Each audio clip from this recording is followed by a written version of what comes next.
What if the person who's supposed to protect you most in the world, your own mother, looked you straight in the eye, or rather, yelled down the phone, and called your sick child a burden, refusing to help because she had brunch plans? My heart shattered that day, but it also lit a cold, hard fire in me that changed everything. You see, my relationship with my mom, Sylvia, has been complicated, to say the least, ever since I was a little girl. And now it was threatening my son, Jaden. My dad passed away unexpectedly when I was young, and Mom, a bitter woman for as long as I can remember, was left to raise my younger sister, Jane, and me. People always excused her harshness, saying it was the trauma, the burden of raising two girls alone. But while I, spirited and full of life, ran around smiling, I never received that same warmth. Jane, barely 2 when Dad died, became my project. I try to help Mom, taking care of her, entertaining her. And sometimes, Mom would acknowledge me, a rare, fleeting moment of affection. That was all I ever got. Over time, something in me snapped.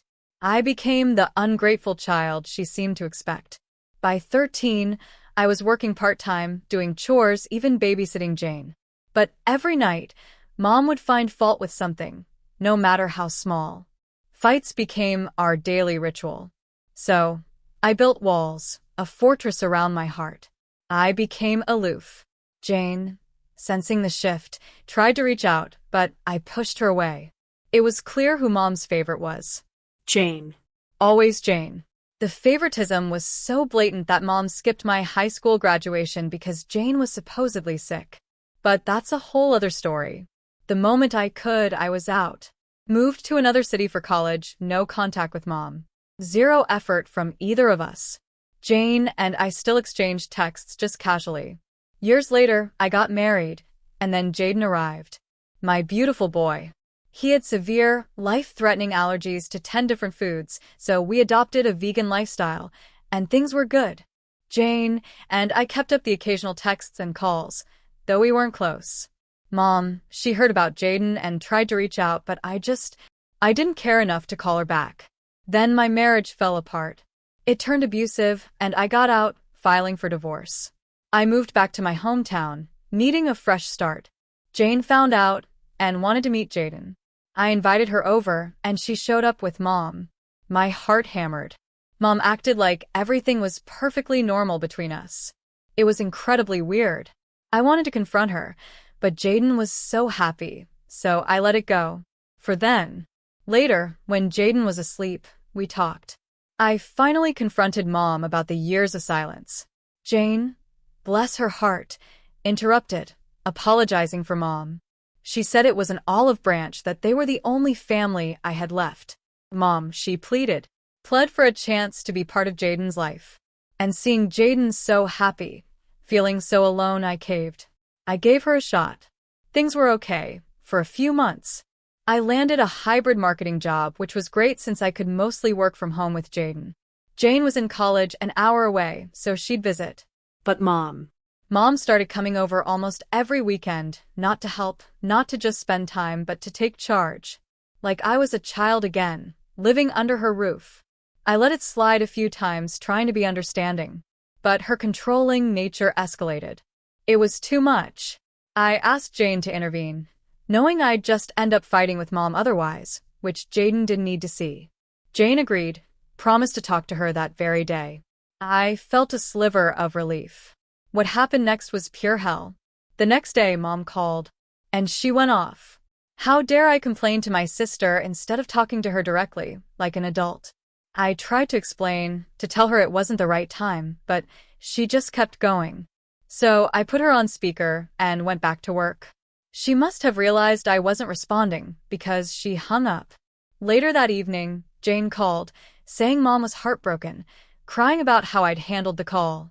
I told Jane, very clearly, that I wasn't going to be pushed around anymore. Not like when I was a child. I needed Mom to stay out of my life, and Jaden's for a while. Jane tried to argue, but eventually, she agreed. Then, a text from Mom, an apology, promising to keep her distance. A year flew by. Jane graduated. Jaden turned 4. I finally felt comfortable leaving him with trusted babysitters for emergencies, mostly Jane. I'd see Mom occasionally, at family gatherings, and things were surprisingly civil. Then came the incident. I had to rush to work. Urgent. I asked Jane to babysit, but she had a job interview. She suggested Mom. My stomach dropped. I was so skeptical, but it was the only option. Mom was thrilled. I gave her the full rundown. Jaden's severe allergies, what to do if anything went wrong. I tried to emphasize the seriousness, but she cut me off, rolling her eyes. You can trust me with your child. I raised you, after all. Still, I handed her the cheat sheet with all of Jaden's needs, made her promise to call immediately if anything happened. She nodded, and I left. It was a 2 to 3 hour job, max. Should be easy enough for someone who just bragged about her parenting skills, right? An hour and a half later, my phone rang. Hospital. ASAP. My blood ran cold. I apologized to my boss, rushed over. Jaden. An allergic reaction. My rage, a slow burn, ignited. I told Mom to wait outside. The doctors confirmed it. Jaden had eaten cookies with gluten, one of his 10 life-threatening allergens. He was stable, thank God, but it could have been so much worse. I promised them it wouldn't happen again. I took Mom home. Jane was already there, so I asked her to take Jaden to his room, stay with him. Then Mom and I had it out. A screaming match. She tried to blame Jaden, saying he must have snuck the cookie when she wasn't looking. But the truth slipped out. She admitted it. She hadn't listened, hadn't checked the cheat sheet. I was done. Finished. There was no way she was going to be around Jaden without my supervision ever again. She cried, called it a mistake, said I was being too harsh.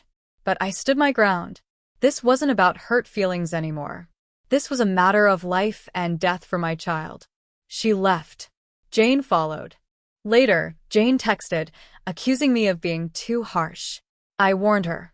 Defend Mom, and she'd face the same consequences. Jane backed down instantly. I hired a professional, background-checked babysitter, Nancy. Safe to say, I didn't need Jane for Jaden anymore. Our visits became less frequent.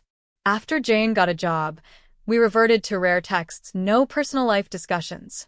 It was fine. I understood the dynamic. Months passed.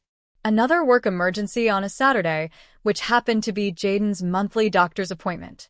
Nancy was at the hospital with her own child. I called Jane. She answered, claiming she had a work commitment. Then she suggested Mom could babysit. I was about to refuse, to remind her of what happened last time. But before I could, Mom's voice came through the phone. She hadn't realized I was on the line. And she started ranting, loudly, about how she wouldn't babysit Jaden even if she was paid, because dealing with him, his condition, was a burden. Jane tried to stop her, but Mom kept going, blaming me for not being a good mother, for not keeping the burden of Jaden to myself. That was it. I ended the call with Jane. Immediately called Mom back, ready to unleash hell. She picked up, instantly apologizing. Said she was just frustrated because she had brunch with Jane. That what I heard was just her being frustrated. I told her exactly what I wished, to stay away from me and the burden forever. Mom tried to patch things up, but her apology wasn't sincere. It was fear. Fear of losing her grandson. I hung up. Jane didn't even try to defend her this time, just apologized. But I ignore her texts. She had lied to me, covering for Mom, when she could have just told me the truth. I took a rain check at work, accompanied Jaden to his appointment. And I decided, right then and there, that I wouldn't initiate contact with my family again. A year went by. Jaden, bless his heart, kept asking about Grandma. It tore me up, but I'd distract him.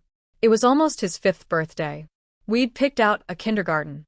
I sent out invitations, including one for Jane, but not Mom. Jane happily attended, bringing a huge bag of gifts. Expensive gifts. I felt uncomfortable. I told her not to spend so much. She explained that one gift was hers, the rest were from Mom. My heart sank. I asked her to take them back. She refused, saying she didn't want to get caught in our feud. She urged me to at least consider Mom's gesture. It was the least Mom could do, not being able to see him. I understood. A pang of guilt. Had I been too harsh? Maybe Jaden missed her. Maybe I should talk to Mom. After everyone left, Jaden and I started opening presents. Of course, he went straight for Grandma's big bag. I pulled out a plushie for his school bag, reached for more, and then I saw them. Multiple boxes of cookies. From an expensive bakery. Made with ingredients Jaden was severely allergic to. My breath hitched. She was so focused on a grand gesture, on her gift, that she hadn't even checked if it was safe. It was beyond negligent. It was cruel. I hid the cookies, told Jaden the plushie was the only gift from Grandma. But he saw them. He threw a tantrum. He needed to open a box to have one. Things escalated. I couldn't resolve it. In desperation, I called Mom, asked her to tell Jaden the gift wasn't for him. She was ready for a fight, expecting an apology, a thank you. When I told her gift was dangerous and asked her to talk to Jaden, she flipped. She went on and on about how she raised us, how I was a weird hippie with my vegan lifestyle, how if I just raised Jaden like a normal child, he wouldn't have these issues. I was stunned, but I didn't have time for a fight. I needed her to talk to Jaden. She complained, but eventually she did. She told Jaden the cookies weren't for him, that she'd bring a different gift tomorrow. He listened. I thanked her, hung up before she could say another word. I fell into a deep rut, overthinking everything. Her words, her blame. It triggered so much childhood trauma. I called Jane, hoping she'd understand. But she just told me to let it go. That's just how Mom is, she said. That was the moment I stopped discussing my problems with Jane. My mind was made up. Mom needed a lesson. The next day, she showed up at my door with another gift. I looked her dead in the eye, told her that since she was so unhappy with me and my lifestyle, so much so that she'd endanger her grandson's life, she didn't deserve to be in our lives. She started talking about how she raised me through hardships, only for me to steal her grandson. I held my ground. I don't want you around anymore. Then, the guilt trip. She asked about the gifts, how expensive they were. I went inside, grabbed the bag, wrote a check for the plushie Jaden had already opened. No need to be petty, she sniffed. But I was determined. Cut all contact. No strings attached. She left, disappointed. Breaking the news to Jaden was hard. I told him Grandma was going on a trip for a while. He accepted it. Then Jane called. Hysterical. Mom was throwing a tantrum, sick from crying. Jane wanted me to apologize, to mend things. I told her, that's just how Mom is. She'll be fine. Jane called me unempathetic, hung up. I was fine with it. Our relationship, Jane's and mine, has suffered. Jaden might never see his grandma again. Could I be the a-hole? Update 1 asterisk. Okay, so first a huge thank you to everyone who understood. I really appreciate it. And yeah, I realize now I wasn't in the wrong at all. I still regret how things went with Jane, but she really is to blame for not seeing Mom's actions for what they were. Instead, she just justified them. And no, I won't be apologizing. A lot of you asked about my relationship with Jane, especially with her being the golden child. Honestly, I was always mature enough to know it wasn't her fault. It was Mom's. Jane was always easygoing, trying to balance us both. She wasn't problematic or rude, just non-confrontational. That's why she always told me to let it go. But I think it's high time she realizes that you can't maintain relationships by being a doormat. And now, she's facing Mom's unwarranted tantrums herself. Now for the real update. It's been about a week since everything went down. I hadn't heard from Jane about Mom, so I figured things were quiet. But knowing my mother, I suspected something bigger was brewing. I decided to take Jaden on a short vacation, just a few weeks until school started, to let things cool off. Before we could leave, my paternal aunt called. I haven't mentioned my dad's family before because they were never really relevant. Most of them either enabled Mom's behavior or just turned a blind eye. I never bothered to build deep connections. So this call from my aunt was completely out of the blue. I knew something serious must have happened. I picked up and she immediately gave me an earful. how Mom was in the hospital and I hadn't even visited. I asked her how she knew. Mom had called her and a few other relatives, bad-mouthing me for abandoning her. I didn't want to get into it, so I just said, "It's complicated, stay out of it." She started calling me names, furious. I hung up. I'm expecting more calls like this, but I hope blocking my aunt sends a message to the rest of them. Jaden and I leave for our vacation tomorrow. I just hope things calm down after this. Update 2 asterisk. It's been almost 2 weeks since my last update. Jaden and I had a fantastic vacation. I stayed away from technology, which really helped clear my head. When I finally checked my phone, I had a bunch of missed calls from relatives, but I didn't call back. Once home, I found some mail accusing me of being an inconsiderate daughter and a terrible mother. It confirmed my suspicion. Mom was still playing the victim, spreading a false narrative. There was no way I could reason with her. Jane was my only option. I had a few missed calls from her too, so I called her back. No answer. Assuming she was at work, I left a voice note. I asked her to keep an eye on Mom spreading rumors about me and warned her about the consequences if this harassment from our relatives continued. She called me back that same night. She spoke as if nothing had happened between us, but I wasn't going to entertain that. I told her to get straight to the point. She said Mom was practically begging to talk to me. I initially refused, but Jane was persistent. So I agreed. Mom was overjoyed when she picked up, talking as if everything was completely normal. I cut her off.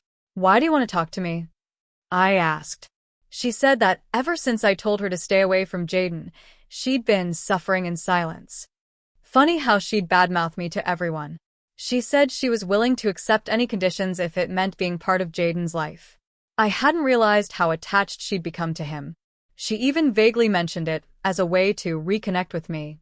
As much as I wanted to sympathize, I couldn't forget. She'd endangered my son's life twice, and she'd tried to blame me. I ultimately said no. There wasn't much more to say. I ended the call and went back to my life. The next few days were quiet. Fewer unwanted calls. Fewer attempts from Mom to apologize. Jane hadn't reached out. Things were finally going my way. Last weekend, I got an invite to a childhood friend's wedding. She used to be my neighbor. I don't usually do these things busy with work and Jaden, but my friend insisted. I went. It didn't even cross my mind that Jane might be there. So, imagine my surprise when I saw her at the reception with her +1, my mother. Jaden was thrilled to see Grandma. Mom, though, controlled her excitement in my presence. My mommy radar was on high alert. I kept Jaden close. I greeted Mom and Jane like a normal person. As I headed to my assigned table, Mom asked if we could talk. I told her I didn't want to cause a scene, that it was best not to. But then Jaden started fussing, begging to be with Grandma. He even suggested we sit together since there were no seating charts, so Mom could spend time with him and I could keep him safe. Jaden, taking responsibility. To avoid escalating his tantrum, I agreed. The night went surprisingly well. Mom acted civil. Jaden loved his time with her. Jane and I even caught up. She apologized for blaming everything on me, and we cleared the air. I didn't get to talk much with Mom. She was focused on Jaden. And that was fine. As the night ended, heading to the parking lot, Mom stopped me. Asked if the evening had gone poorly. It was fine, I said. Then she asked if, based on these few hours, she could be part of our lives again. I looked at her. I told her that I'd allowed her to be around Jaden tonight because it was the only practical option. I reminded her again. She had endangered his life. She had never taken responsibility. There was no way I'd let her near him again, even if it made me the villain in my son's eyes. She started crying right there. Jane tried to calm her, to guide her to the car. I knew I needed to leave. Fast. I rushed to my car with Jaden, who was upset seeing his grandma like this. My mom, in her grief, tried to coax Jaden to go with her, but he was scared, clinging to me. Her crying turned into wailing. People started gathering, staring. I drove away. After putting Jaden to bed, I called Jane. She spoke in hushed tones, asked me to call later. So I did. The next day was Sunday. After feeding Jaden and finishing chores, I sat him down. I explained that he wouldn't see Grandma anymore and that he should avoid interacting with anyone outside of school without my permission, especially Jane or Grandma. I think he understood after what he'd seen the night before. Soon after, Jane called. She said she couldn't talk last night because Mom had become hysterical at the mere mention of my name. I told her it was fine, asked if everything was okay. She said things were fine for now, but she feared Mom's behavior might indicate a bigger issue. I agreed. Shared my concerns about Mom potentially bothering us again. She understood. She even suggested a restraining order if Mom didn't improve. I've also been thinking about moving, just in case Mom recovers and tries something like this again. Update 3 final. Okay, so this is it.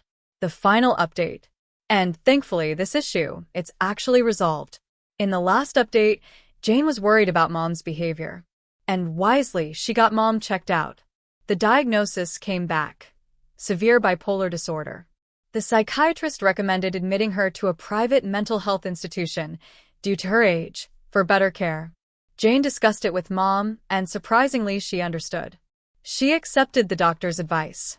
The institution is in another state, so Mom and Jane are leaving next week to admit her. I knew Jane didn't have the money for this, so I offered to help financially. But she said Mom was covering the cost.